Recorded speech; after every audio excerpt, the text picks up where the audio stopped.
পা তুলবে, তুলেছো, হাঁটু সোজা, কোমরে হাত রাখো, কোমরে হাত রাখবে, আস্তে আস্তে পা উঠাবে, আস্তে আস্তে পা উঠাবে এইভাবে।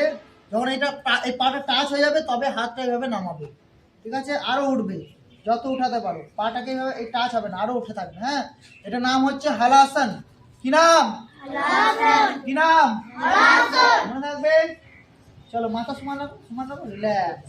আবার কি করবে, যখন পাটা উঠাবে কোমরে হাত রাখবে এইভাবে, কোমরে হাত রেখেছো, পাটা আস্তে আস্তে আস্তে উপর দিকে তুলবে, তুলেছো, দিয়ে আস্তে আস্তে পাটাকে এইভাবে নামাবে, রিল্যাক্স। হ্যাঁ, এভাবে দেওয়ালে প্র্যাকটিস করবে, হাতে এইভাবে উঠানোর চেষ্টা করবে, দাঁড়িয়ে থাকা, এইভাবে পুরো করো করো করো, এইভাবে পুরোপুরি এইভাবে থাকার চেষ্টা করবে।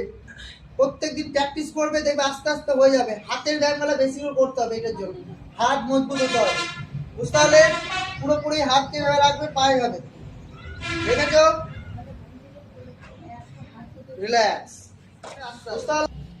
ধীরে ধীরে। এটার নাম হচ্ছে কি নাম?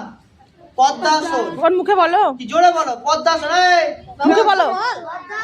আবার পা খুলো, দেখে দেখে দেখে পদ্মাসন লাগাও।